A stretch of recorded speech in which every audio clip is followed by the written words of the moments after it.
Walker Kessler's trade value revealed, a new signing coming to training camp, an injury to a Jazz player, and the player that's showing up the most apparently in pre-training camp workouts. Let's talk about it. It's the Hoopsner Show.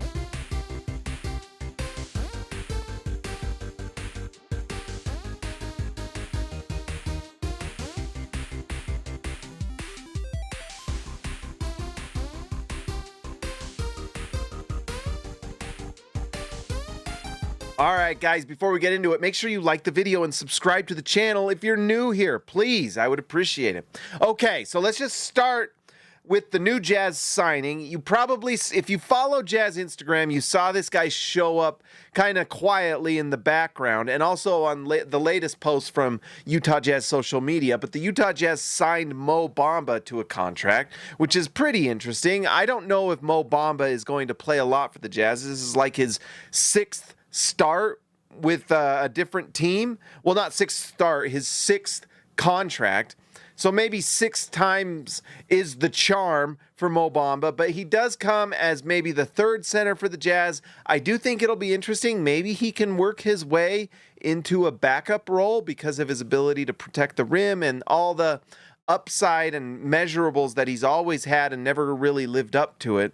So we'll see what happens, but it's an interesting signing. At the very least, it just provides some depth for the Jazz and a player at worst that can go to training camp and provide kind of an NBA size, athleticism, and body that, you know, he's played in the league. Has he been an impact player? Not really. But we'll see if he can. Maybe it is. Maybe this is the time that Mo Bamba figures it out. That would be pretty cool if he actually becomes a high-impact player in the NBA with all of his tools. He can figure it out. We'll see. Another player, or not another player, just a player. I think the Jazz have actually been pretty lucky in this way.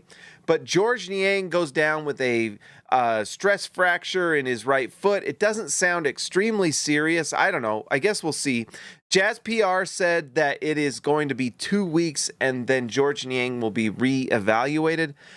I don't think the Jazz are in any sort of rush or hurry, nor are they too worried about making sure that George Niang is ready by season's beginning. George Niang does not really fit in what the Jazz are doing right now as a team, where they're just trying to develop their young players as they go into this complete rebuild that they've really started doing most recently last season. You don't ever wish for a player to get hurt, but to be honest, this means that some of those fringe minutes where you never quite know where those minutes are going to go, more likely to go more often to a player like Taylor Hendricks, Ace Bailey.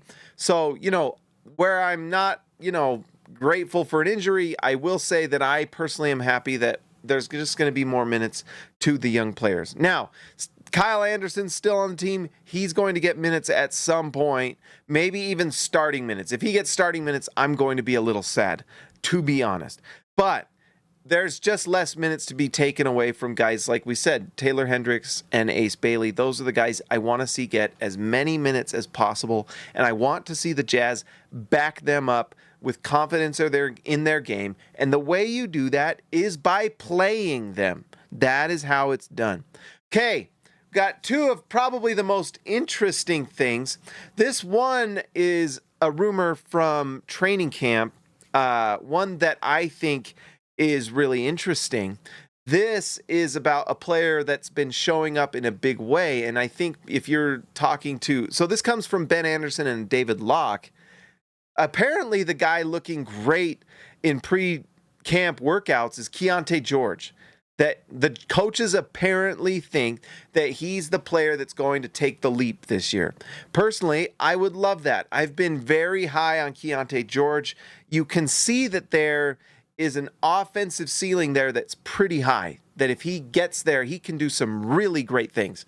And if he takes another step as a playmaker, as a scorer, and then can also just improve defensively. If he can improve defensively, it improves his value in a massive way. You can bet that this Utah Jazz team is very much not interested in no defense anymore. Defense has to become a priority for this team, and that's one of the things Keyonte George has to get better at.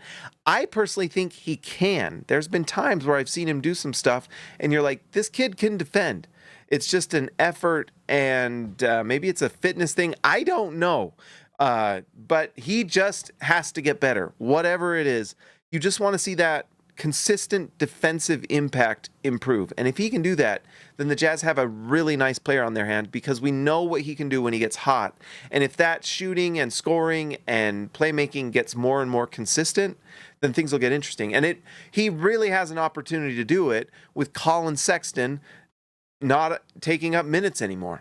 So I'm excited to watch Keyonte George. Let me know in the comments, do you think that Keyonte George can take another leap? What do you think?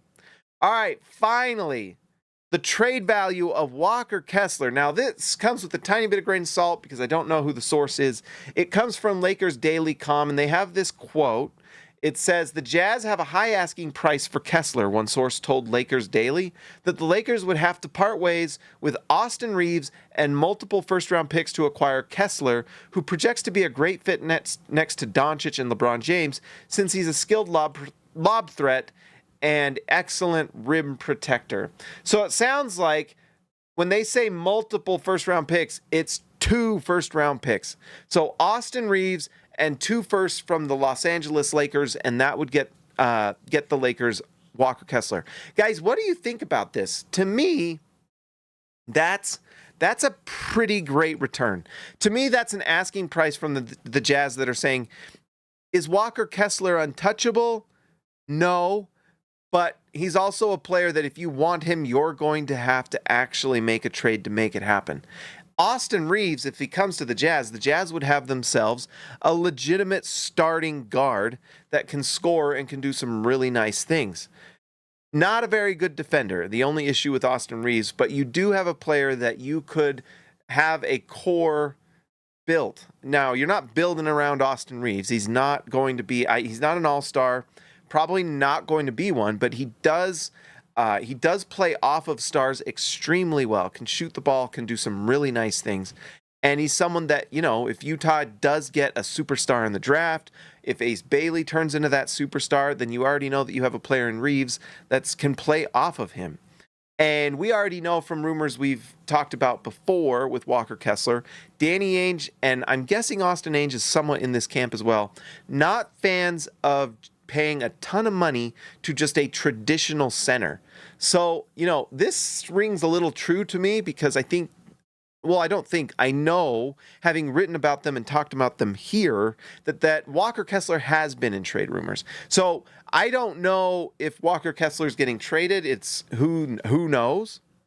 But I think the Jazz would be willing to take an offer like this. That's a good young player, arguably on the same level as Walker Kessler, and you get 2 first-round picks. And it also makes sense because if you get 2 firsts from the Lakers, and let's say Luka Doncic actually stops eating Fat Boy ice cream sandwiches and stays in shape and has a rim protector running to the basket like Walker Kessler, then they're going to be pretty good. And those picks are going to be late first-round picks. So I think, honestly, you could argue they're perfectly worth it for the Lakers to get a Walker Kessler, in my opinion, especially since that's what they've been looking for a long time. We know for like 2 years they've been wanting Walker Kessler, assuming the Jazz would just give him up for a bag of magic beans, and they're not going to do it. So if you want to get him, Lakers, you're going to have to pay up. Make those unprotected.